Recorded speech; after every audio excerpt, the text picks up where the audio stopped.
Hello, dear viewers. I hope you're holding up well during these challenging times. Today, I have the pleasure to talk to my old mate, Dominic Frisby. Dominic is author of the audiobook, The Shadowpunk Revolution, and he also wrote the books Life After the State, Why We Don't Need Government, and Daylight Robbery, How Tax Shaped Our Past and Will Change Our Future. Furthermore, he's a BBC narrator, contributor for Moneyweek, and he's labeled a right-wing comedian. Oh, and he wrote and sang the song 70 Million Fuck-Offs that went viral on YouTube. We're going to talk about the annus horribilis the world and especially the UK is in with Brexit, the COVID misery, Assange, unjust attention and what have you. We'll also talk about good things though, such as Bitcoin and a voluntary, peaceful society. Dominic, my friend, welcome. Thank you very much, Paul. Pleasure to be here. Good to talk to you. Yesterday, there was a huge anti-government We Do Not Consent rally in your hometown of London. Did you go there? No. I can't remember why I didn't. There was a reason. I was working or I was walking the dog or something. But I do live in London, and I can't even remember what happened yesterday, but there was a very legitimate reason why. Oh, I know why. I had a gig in the evening, and so I was preparing all my material for my gig in the evening. On the whole, and I don't think this is a good thing, but I tend not to go to that many rallies. I get wherever I am, I get very rooted in wherever I am. And then I try never to leave the house. I'm quite reclusive. So lockdown actually suits my, nothing changed because I was in lockdown anyway. But I should get out more because every time I've gone to every kind of demonstration, even if it's something that I don't agree with, I've always found them very exciting and fulfilling experiences. And we seem to be having a demonstration of some kind almost every week now. And so, yeah, I should get out more and go and see them. Yeah, same in Holland. We have a lot of them as well. Do you sympathize with the goals of the people at the rally? I do. You know, I have to say, I have stayed out of the COVID argument in a way. I tend to get involved, you know, in social media and through my writing and so on. I've always got in most political debates. I was heavily involved in the Brexit debate, for example.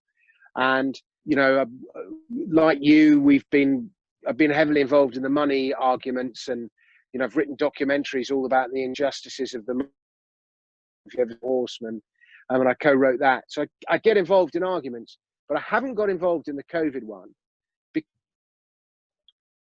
Fairly early on, part of me wasn't sure how bad it is, and there was so much misinformation going on, and then the argument got politicized. So you had this thing where it wasn't quite people who voted Remain think you should wear masks and people who voted Leave don't think you should wear masks. But they almost seemed to be, you know, the next divisive issue, and it became an authoritarian, libertarian thing. And I just wasn't sure enough about the science of it to get involved in it. But now with what's emerging, it's very clear that even though we're having another surge of cases, and the amount of people dying from it is much, much, much, much lower. So either we've built up some kind of resistance, or the virus itself has got less strong, or it's a different strain of the virus, which isn't as dangerous as the one we had in the spring, or some combination of all those things. I don't know because I'm not a virologist, but based on data alone, we shouldn't be shutting down the economy with the amount of deaths we currently have. We just shouldn't. And it's only because we've set the precedent earlier in the year that they're able to do it now. And, you know, I speak as someone like my daughter today won the South of England she's 15, but she won the South of England under 19 music playing championship. Congrats. She plays it's brilliant. And she plays the clarinet to an extremely high standard. And, you know, that's a hell of a thing to have won. And that should be a huge event in somebody who wants to be a musician's life. But she had when she played the thing in the competition, there was no audience, just the judges. So she didn't have that excitement. And then she wins a prize, which is a recording with an orchestra or something, but she can't do it with an orchestra. And then she gets to play in some big concert, but the concert's been cancelled. And so, you know, that's just one daughter. And you know, that's a terrible thing to do to a kid. My other son's just gone to university in Bristol, and you know, he's very excited, and he's just having his first week at university, and it's one of the most memorable weeks of your life, your first week at university, and he's having a great time. But once the lessons start, they're doing all the lessons across the internet. And so he's spending all that money to go to Bristol and to stay in accommodation in Bristol to do his lessons on the internet. He could have stayed, he may as well go to the Khan Academy, you know, and pay no money because for all, you know, so what's the point? So he's being deprived of that. And these poor kids, they don't know what they're being deprived of because they haven't experienced it yet. They just know that something's wrong. My other daughter's actually had a really good lockdown because she left her school just before the lockdown started and got a job in a delicatessen. And a delicatessen was one of the few things that stayed open. So while all her friends were locked up, she actually had a job and she was earning money, and she wasn't sort of trapped in this thing at home. And then my youngest son, who lives in the country with his mum, who's 14, 15, he's had the most he now thinks he's got some kind of social anxiety because he's been shut off in the middle of the country and he hasn't been able to see anyone for several months. So he's had an awful time. But we've sort of solved that. We've taken up cycling. He's a very good cyclist, and so he's just going off on huge cycle rides in the country with his friends. So it's not a problem now. But for several months, so you know, the things, all those different children have all, you know, paid the price, and they don't even know they've paid the price because they don't know what they've been deprived of. But that's happening, you know, across Europe, across the world, and the virus does no damage to kids. And I get that over 60s are at risk. Well, you know, why should we sacrifice the whole of society because of the over 60s? I think, you know, if the over 60s are scared of it, then it's them that should take the responsibility to lock themselves down. I mean, I don't know. It's not that simple. And I can see myself talking rubbish already, but I just don't, you can accept a certain amount, but I don't like what this is doing to people. And, you know, you get these arguments. Somebody has an argument. People forgets to bring his mask and he's on the tube. And then other people come and start shouting at him because he's forgotten his mask. I forgot my mask. You know, I'm doing this. And everyone's become like little Gestapo, trying to control everyone. And it shouldn't be possible. It shouldn't be possible for governments to have that much power over their citizens. And it's all been made possible because of the precedent that was set in March.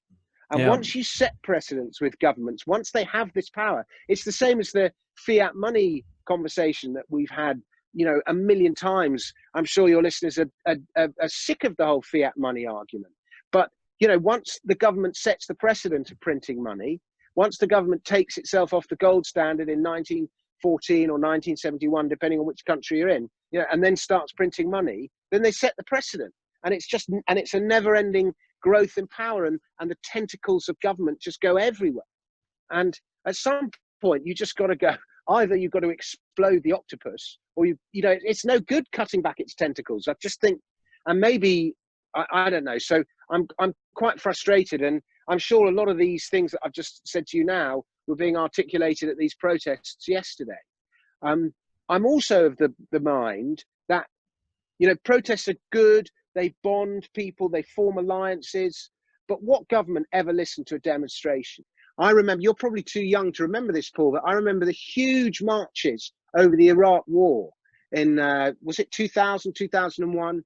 And just, well, of course, anyway, huge marches, biggest marches ever seen across Europe, the world had ever seen.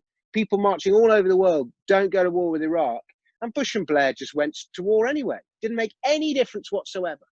And, you know, I've seen huge marches over my time. The Countryside Alliance, the poll tax kind of worked, but that was riots rather than marches. They just don't work. Yeah. And, you know, if you imagine, like, if we go back 500 years and we're in, you know, or even 700 years, the Great Peasants Revolt, which happened in England in, I think it was 1380, and you had one across Europe around about that time as well, maybe a bit later.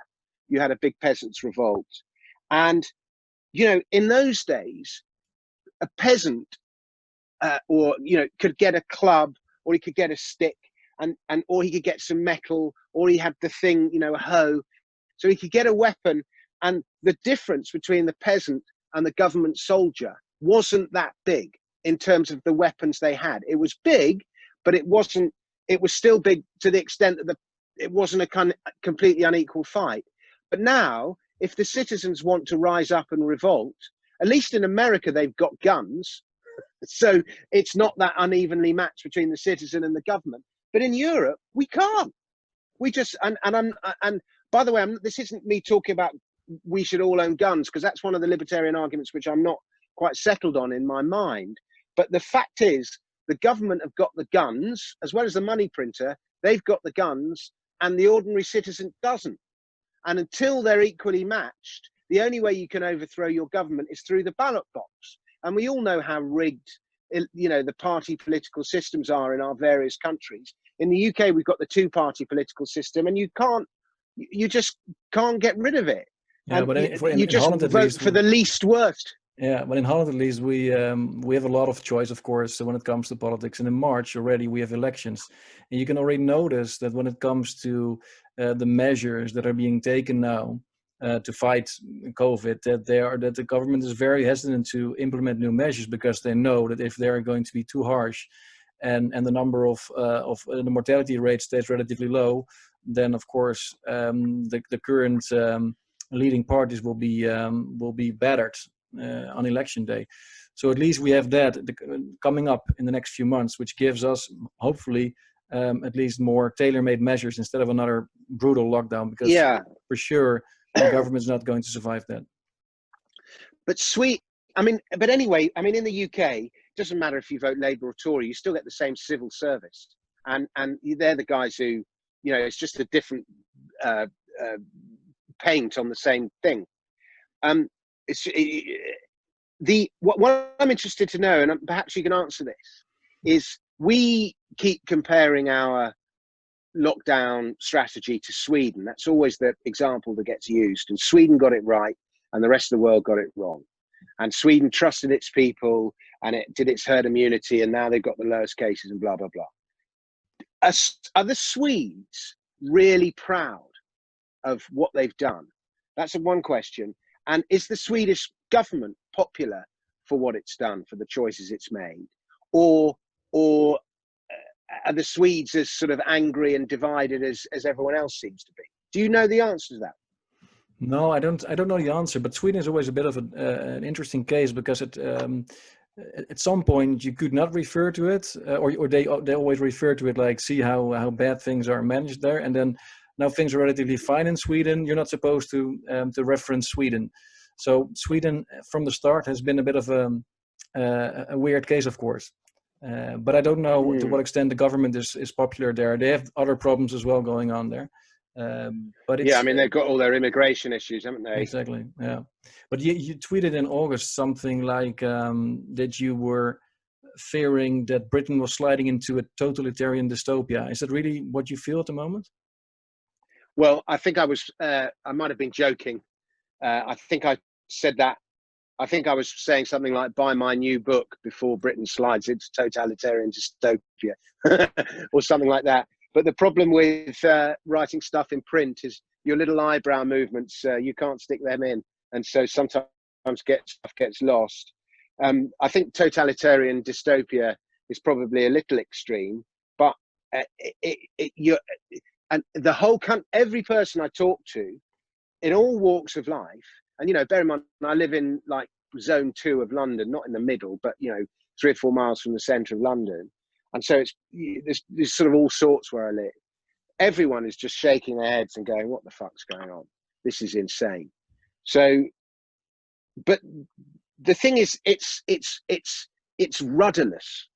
It's directionless. There's nobody in charge. This isn't some kind of grand plan that you know, somebody's using to take over Britain. It's leadership without philosophy. There's no first principles that they fall back on when they're not sure what decision to make. You know, it's really important to have a philosophy, because that if your philosophy guides you, whether your philosophy might be a religion or it might be some other philosophy, whatever your philosophy is, those are the principles you fall back on when you're not sure what decision to make. Those are your guides. You know, that's what one of the main purposes of religion. I speak as somebody who doesn't believe in God, but does believe in religion, because it gives you a set of principles with which to live by. And this government has just had no principles. And it's just like lurching from crisis to crisis. And it's the only thing, its only solution to everything is we cannot trust the people, more government. And so every decision point, and it's supposed to be a right-wing government, it's supposed to be a Tory government. You know, the Conservatives are supposed to believe in small government, limited government, and individual responsibility. That's what the Conservatives are supposed to believe in. You know, this is the party of Margaret Thatcher. And yet at every decision it's had to make, it's taken the authoritarian, left-wing, more government decision. And it's just, you just go, oh my God. And it's partly this sort of mediaocracy that we live in, that you know, they're under such permanent scrutiny from such religious media who are only interested in making their own name and, you know, getting more articles sold, or some journalist wants the big scoop interview, that it's just inherently dishonest. And the Tories are so scared of the media that they're constantly taking decisions so that they can defend themselves against the media. And at some point, somebody has to go, no, this is not our responsibility. This is your responsibility. We can't, you know, nanny state every area of your lives. And so it just sort of continues. And it's almost like an idiocracy. You remember that film, Idiocracy, that came out a few years ago? It's not some great Machiavellian, you know, Stalin-esque, Hitler-esque plotter that's plotting his reach to power. It's far too chaotic. It's just a bunch of idiots who don't know what they're doing. It's a clownocracy is what it is. Yeah, but and you have the chance, at least your MPs have the chance in a few days to reject or to revoke the Coronavirus Act, right? So this emergency bill is there to be revoked. Do you think it's going to happen? I don't know, because you know, I have a friend who's an MP, and I went to lunch with him a couple of years ago, and he called it he called the House of Commons the Cathedral of Broken Dreams. And all these people just go there, you know, they win their local seat, they're a member of parliament, they're very excited, and then they get there and they can't, you know, you have to believe that obviously there are some MPs who are just doing it for themselves, their own ambition and so on. But there are some people who become MPs because they genuinely think, they genuinely want to make society better. And they think an MP is a way of doing that. And then they spend 2 or 3 terms in Parliament and they realise that it's absolutely powerless to do anything. And so the Cathedral of Broken Dreams. So yeah, I'm sure they'll try to do something, but you know, I reckon there's about probably of the 650 MPs, there's probably about 50 sound ones. Guys who are like, you know, proper libertarians, and not all of them are in the Conservative Party, but you know, very few of them occupy positions of influence. And in order to occupy, like, if you want to get on the way the media is, and at the moment, if you want to get on in Parliament, the blander you are, the better. The less interesting you are, and the fewer people you rub up, and the less wrong opinions and controversial ideas you have, the more likely it is that you'll rise up, because you're less of a target for the media. But you know, the very nature of innovation is you have to explore new ideas. But if you woe betide, you know, something from 5 or 10 years ago when you were exploring new ideas. Oh, look, you were at a Bitcoin conference and you sat next to, you know, some dodgy Bitcoin bloke. Well, that you can't be. Do you know what I mean? You just can't. So the whole system is it's like a snowball that just keeps gathering. It's like on the one side it keeps gathering bland, and on the other side it keeps gathering more government, and meanwhile individuality and individual thought and individual responsibility just forget about it. Yeah, because Imagine those are if yours. Gladstone, Because those are your I was just first saying, the great, principles, right? Those yeah, and that's so. If you would have been in charge, those would be the first principles you would act upon. That would be your driving philosophy. That people need to be free as much as possible. sure. And you imagine the great British, the Great Britons at the end of the 19th century, Gladstone and Disraeli, and the great engineers, Isambard Kingdom Brunel, and the great writers, H.G. Wells, and all. They looked at what's happened to the world, what's happened to Britain 100 years later. They'd be like, oh my God, how did that happen? And it's just terrible. Yeah, and that We've we haven't created a even society where it's impossible to be great. You think of all the great people in history, you can't be great in this society because you can't get to the top, because you have to be bland to get to the top. And if you're bland, you can't be great. yeah. How do you say bland in Dutch? Yeah, that's what would be the best term? Like grijs, basically, like gray, like Yeah, or soft, exactly. or Beige or vanilla yeah, or something. Yeah. something like that. Yeah. So, and we haven't even discussed Brexit, of course. But do you think Brexit is it still, does it still really is it something people still really talk about? Or of No, course in the media, and I see all the articles about the deadline, and that possibly there will be no deal. But is it still something that ordinary people talk about a lot, or they're completely consumed by everything COVID related? it's like if you can imagine, there's like this beautiful and wonderful, amazingly charismatic performer on the stage, performing to all these people in the audience of this theatre. And everybody in the audience is watching this amazing performer and scrutinizing every detail of her performance. That's what I was like with Brexit.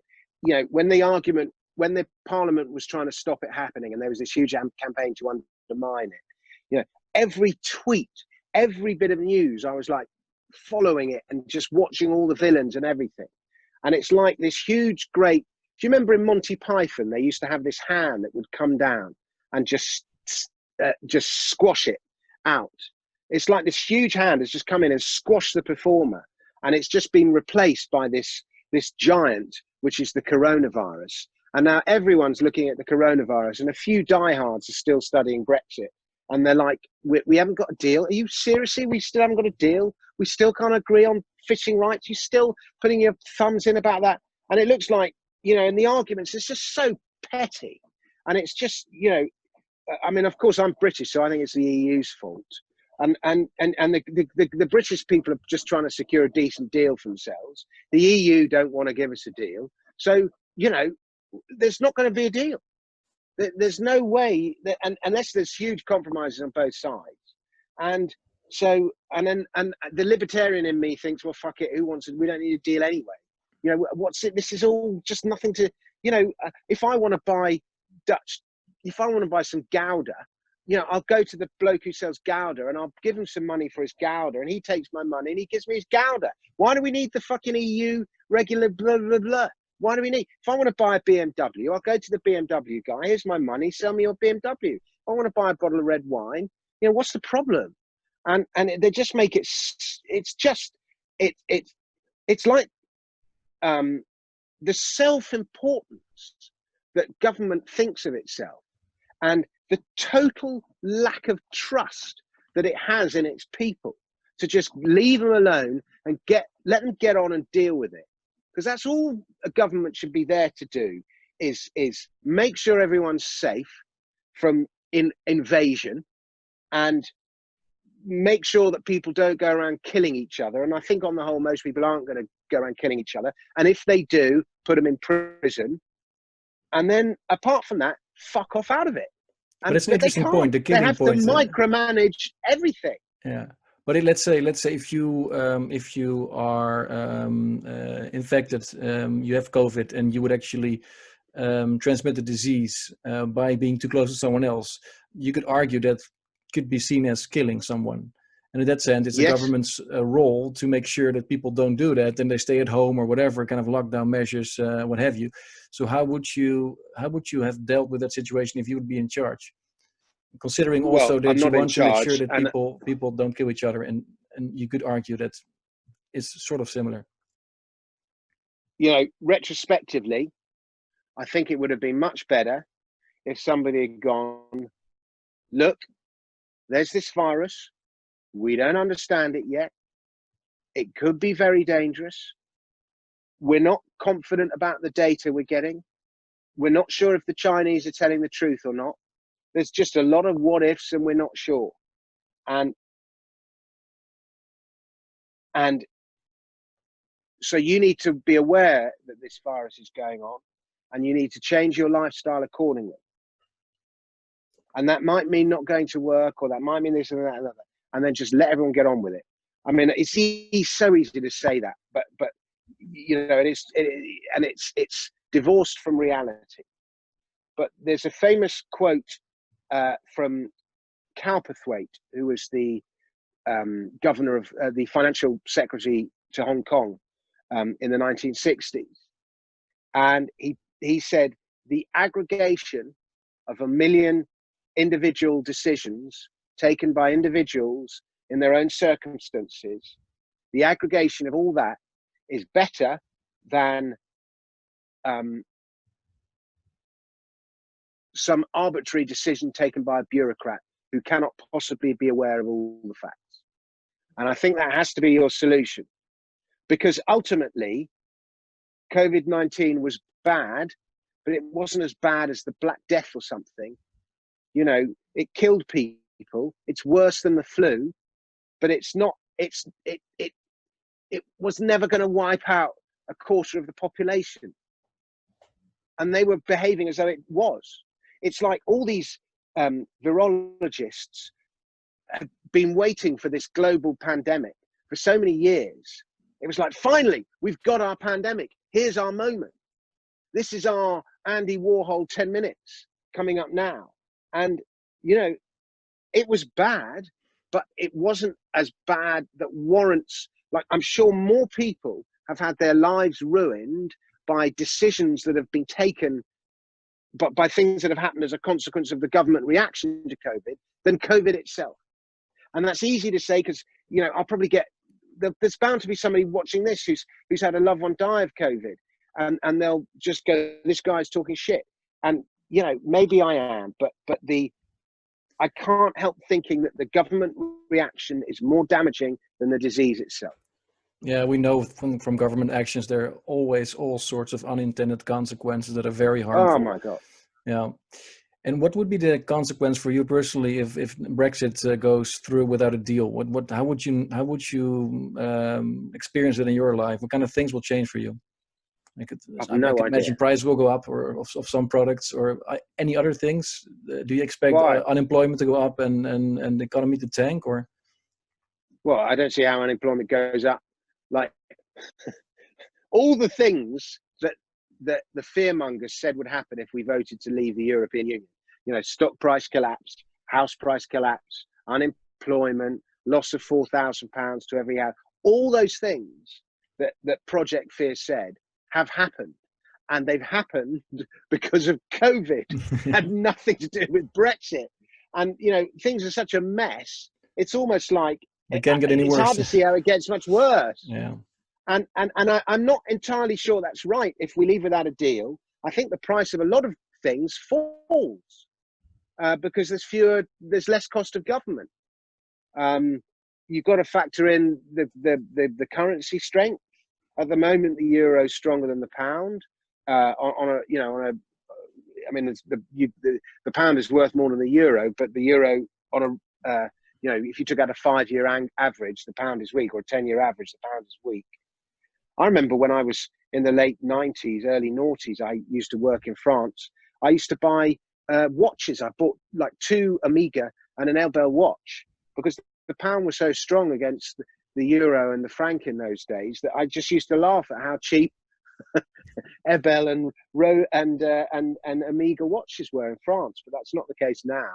But anyway, so I just don't know what happens. I've got my investments, I've got my gold, I've got my Bitcoin. My freelance work is probably down 70-80% this year. There's just, there's no speaking gigs, there's no live comedy, voiceovers is fallen. I've had quite a bit of writing work, but so work's hard at the moment. But I'll muddle through, and everyone else will muddle through as well. We just will. It's the 21st century. It's not. There's loads. Everyone, everywhere you go in the world, everyone wants to make money. Everyone wants to get rich. So everyone is aligned. We are all aligned. We all want to get rich, and we all want to make money. And the way we do that is by doing business with each other. So ultimately, that self-interest is going to override all these stupid obstacles that keep falling in our way, one way or another. We'll always find a way. True. And good to know that you're still invested in gold and Bitcoin, because of course that's how we got to know each other in the first place, via gold money. We both used to work for gold money in a different form, of course, but that was 2011 for the first time. I think our paths crossed, and we were both very much focused on gold. To be honest, first time I saw Bitcoin, I thought like, this is nothing. I need to stick with gold. How did you first perceive Bitcoin? Well, I wish I'd gone to more, I said at the beginning of the interview, I didn't go to the protest marches. I wish I'd gone to more Bitcoin conferences early on. I wish I had indoctrinated myself earlier on.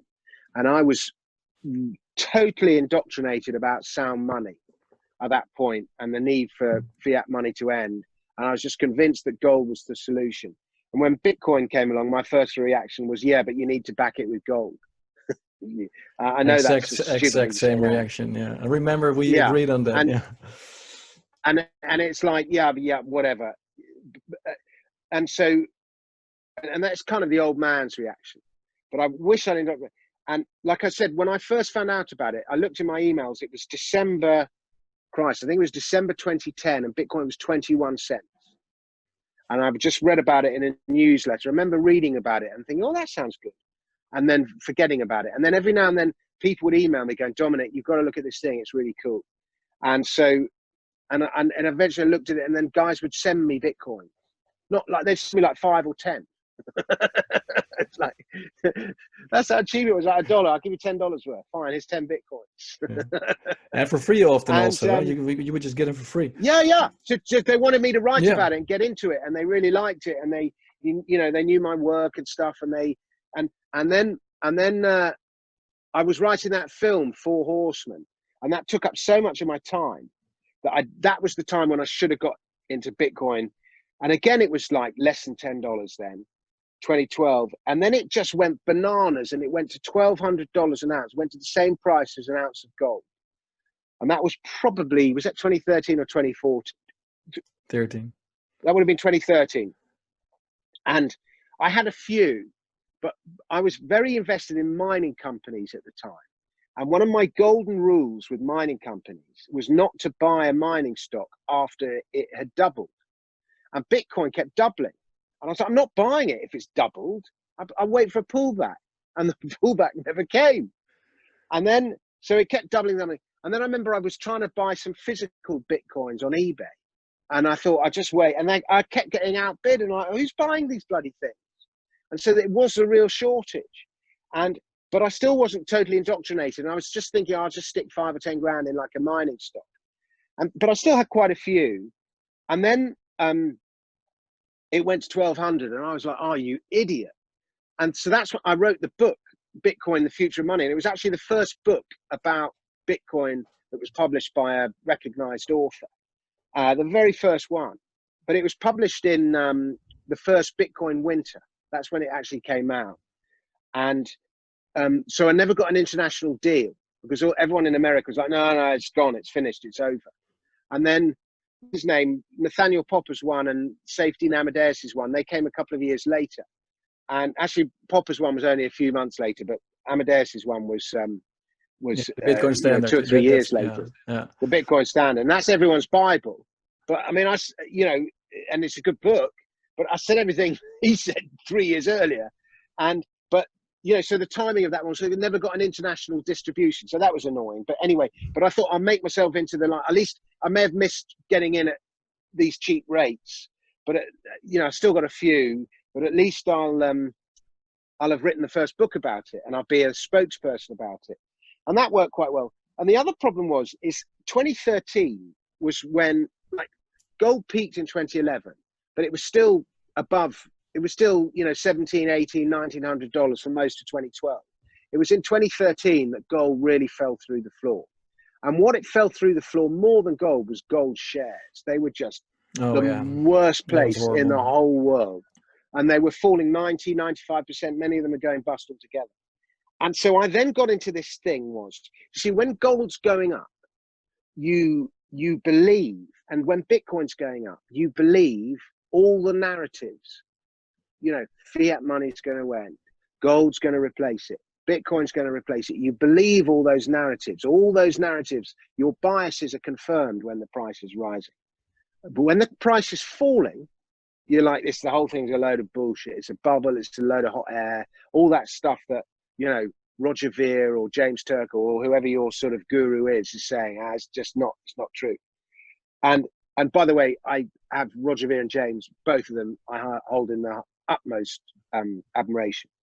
But when the price falls, and so 2013, the mining stocks were a disaster. I lost so much money. Oh my God, I never want to think about it, how much money I lost. And all the gains you'd made over all the years. And I was like, I don't want to hear any fiat money is going to end narratives. I'm sick of the sound money narratives.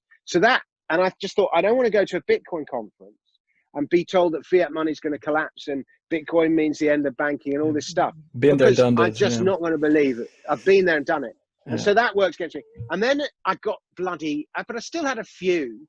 And then I got hacked. I remember going to this Bitcoin dinner with Max Kaiser and Stacey Kaiser, and there's a few others, quite Preston Byrne, a few big cheeses. And everyone at the dinner got hacked. And I never found out quite who got hacked and how much. Probably a person organizing the dinner. Maybe. And it was the most lavish dinner. I've been to some lavish mining dinners at the Savoy, and this is the most lavish dinner I ever went to. I've never, just bottles of wine worth over £100, one after the other. Champagne, brandy. It's just so decadent. I've never been to a dinner like it. And anyway, everyone who went to that dinner got their Bitcoins hacked because it was something to do with when you pressed accept on the invitation to the dinner, they got your thing. And I had an old archived wallet in Gmail, in my Gmail account. Somebody hacked my Gmail account and they got the old archived wallet, and I had them with that blockchain.info. And so I got hacked and lost them all. And then when Bitcoin went to $20,000, and I'd had all those, I'd still be very, very, very rich with all the Bitcoins that just people had given to me or accumulated or done little jobs, whatever. And that was a depressing period. That was such a depressing period because you knew and you were early and you weren't on board. And, I had sleepless nights, God. But the thing is, I was not alone. And there are just so many people that have been involved in this movement from the very start who somehow or other have not got rich out of it. Or they sold too early, or they lost their keys, or they somehow lost their Bitcoins, or they lost their hard drive. There's the famous guy who lost his hard drive in a rubbish dump. One reason, it's just so many people. And the amount of Bitcoin whales that got in early and stayed long are very few. I know a few of them, but there are very few. And there are some people like Roger Ver. I had dinner with him a few months back, and he was telling me that something similar happened to him, and he had all his stolen, but he bought back in. Now, I didn't want to spend hundreds of grand buying back at the price I'd lost the Bitcoins. Do you know what I mean? But Roger had the belief to do that. I guess that's why he's Bitcoin Jesus. And so he bought back in, and that's one of the reasons he's done so well out of him. He's a better businessman than me. But, there's a few guys, hardcore libertarians, who really believe in it. But to ride a bull market right to the very end, you know, psychologically, you cannot be cynical. Like most investors and traders, they'll be like, be cynical, ask questions. But, you know, if you ask questions about Tesla, you're going to go, the guy's a charlatan. Yeah, they're good, but they're not that good. You know, it's way overvalued. But, you know, if you really believe in Tesla and electric cars and Elon Musk and technology and blah, blah, blah, if you really believe that, that's the only way you ride the whole thing up. So you've got to have that conviction. You've got to indoctrinate yourself. And it's really hard to do, particularly if you like to ask questions. And so, you know, if you're one of the guys listening to this that has ridden the whole thing up and kept them all the way, then fair play to you and well done. But, you know, I started a privacy company a couple of years ago with Mo Adam and John Matonis, a couple of others. And Matonis is quiet. I wonder how many he's got. But I think he sold a few. But Mo and I, we both just go, we for one reason or another, we got out too early and we regret it. And there are just plenty of other people like that. Yeah, but do you think, because you've wrote the book, The Bitcoin, The Future of Money, you also were very much into gold the years prior to Bitcoin. Now, fast forward 2020, what do you think going forward? Do you think it's still a good thing now to buy Bitcoin at these prices? Do you still believe it has a major role to play in the future? I think there is a chance that Bitcoin becomes the gold standard, the gold backing of the monetary system of the internet, particularly the cash system of the internet. It's still like, it's really hard to go for, it's possible, but it's really hard to go from cash to Monero, or do you know what I mean? You normally have to go through the intermediary that is Bitcoin, and Bitcoin is the standard on which cryptocurrency is built. And cryptocurrency in some is going to be the default cash system of the internet. And it's built, Bitcoin is the gold standard. And, you know, so Bitcoin's role in cryptocurrency is going to be what gold's role was in, you know, the pound in the 1800s or something. And so if you just think in terms of scalability, you know, how big can sterling get, pound sterling? Well, 65 million people in the UK, it can only get as big as the UK is, or the UK economy. It is limited by the borders of the UK.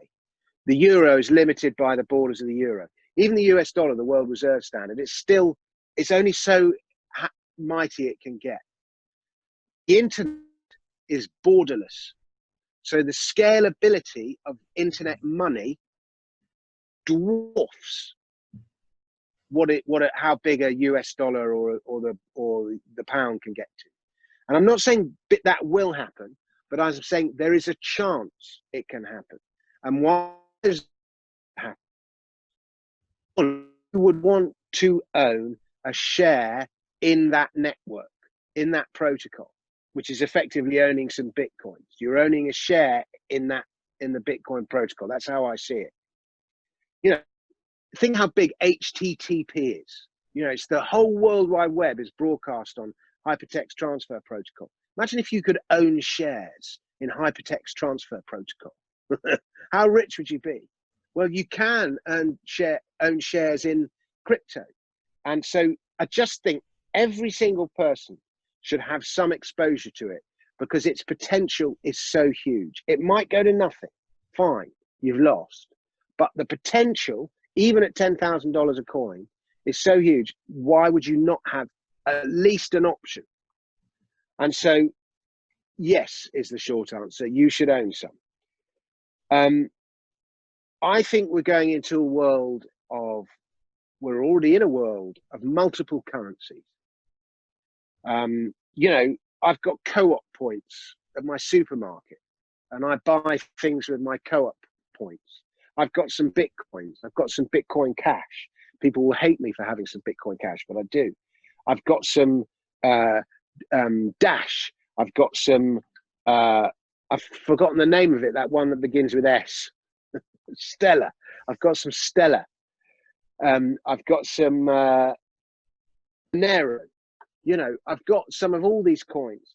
I've got some US dollars. I've got some gold. I've got some euros. I've got some Canadian dollars. I've got some pound sterling. I think I've got some Thai baht, one of the best performing. By the way, if you think the NASDAQ has been the best performing stock market in the last 20 years, take a look at the Thai stock market. Unbelievable.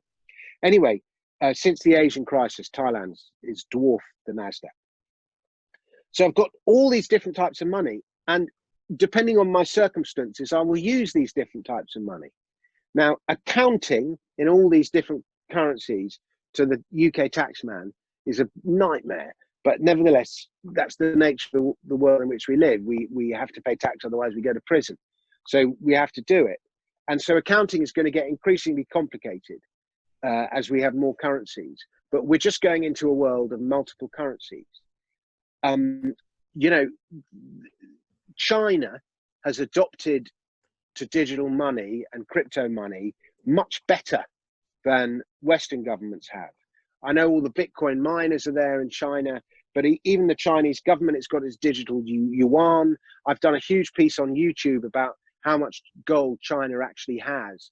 And if you look at gold flows from Hong Kong, Chinese production, gold flows through Singapore, other gold flows, Chinese production, the fact that it doesn't export any, and all the rest of it, there is more gold in China than there is in the US. They just don't declare it.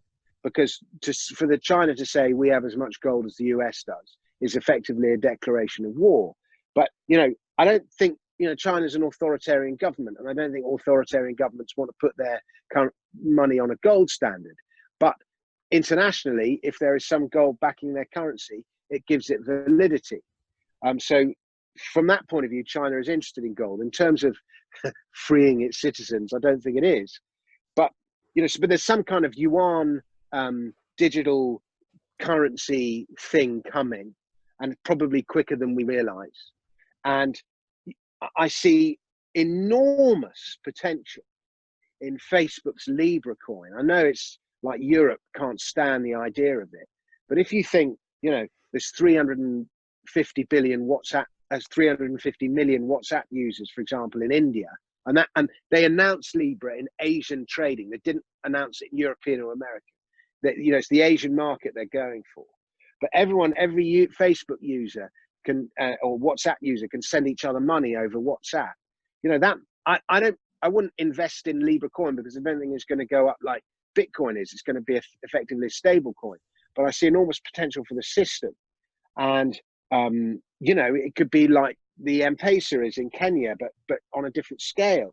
And if we can all, so I think, you know, so we're just going into a Hayekian world of multiple currencies for sure. Yeah, I agree with that. And we're already in it. And, you know, some currencies will do better than others. Yeah. So you'll use some currency is store of money, and other currency is currency money.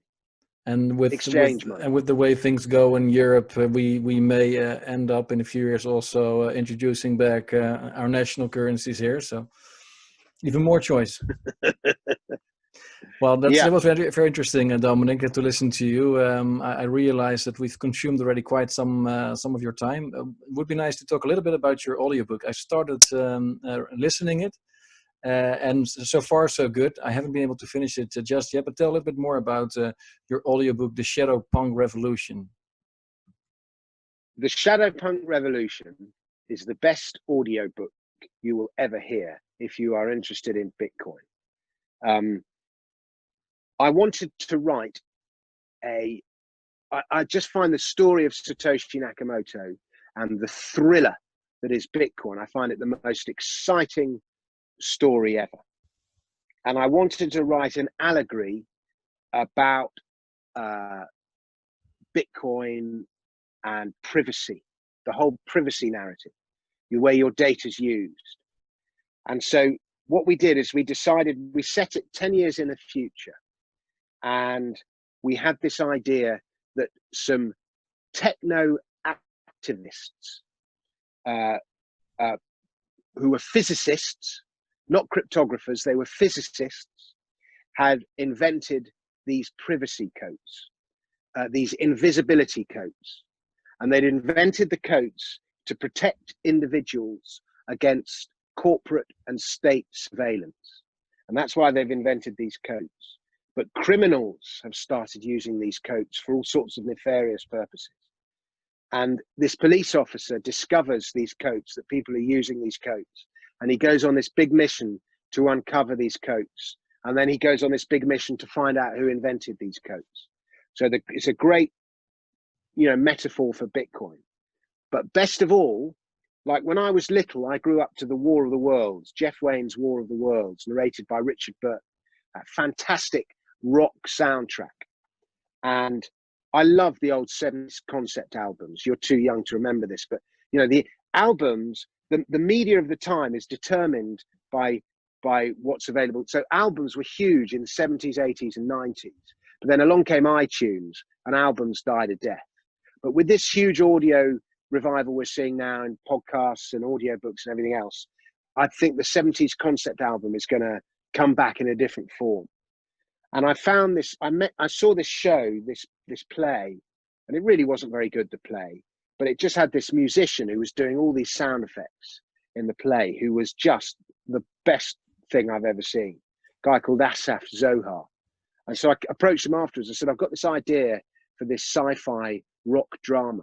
Would you come and play your guitar and do all your sound effects? And he said, yeah. And so we did it at the Edinburgh Festival last year. We did the show at the Edinburgh Festival. And then we recorded it as an audiobook. So it's that story, all about invisibility, set in the future, metaphor for Bitcoin, but with this like rock soundtrack with some of the best music, guitar playing you've ever heard in your life. And what more do you want from an audiobook? It is the best audiobook you will ever hear. Yeah, and best of all, it's only 47 minutes long. Yeah, so people should really buy it. I've only because I was trying to listen to prior to our interview, but I had some other things that mixed up my timeline. But the first few minutes already, you get sucked into it because of the music, and of course, you narrated yourself, so it's very easy and nice to listen to, and the plot is brilliant. So definitely people should check it out. Yeah, you need to get big headphones like you've got. And have go for like a 1 hour walk in the park. That's best. Or a 1 hour car journey or something like that, and listen to it. And I promise you, you will get, what is it, $3 it costs? You will get a lot more than $3 entertainment out of it. Yeah. Shadowpunk Revolution. So where did they find the book, Dominic? It's on Audible or iTunes. Okay. And anywhere you get audiobooks, you can buy it. But iTunes and Audible, the Shadowpunk Revolution. Great stuff. But stick a link. Will you stick a link below? Yeah, for sure. I'll do it in the show notes. Yeah. YouTube comments. Well, thanks, Dominic. It was a pleasure talking to you again. Anything else you want to add? No. Okay, great. Good luck. It's great talking to you, Paul. I'm glad. It's good. Keep fighting. Yeah, you too, and all the best. The coming months will be bloody hell. I can imagine where you're sitting, but keep it up, and let's talk next year. Hopefully things will be a bit better. I don't see it. I don't see it, Paul. I'm just hiding in my house. But I feel sorry for my kids, Yeah, I can imagine. Okay, take care, Dominic. Talk later. You too. Cheers. Bye. Cheers.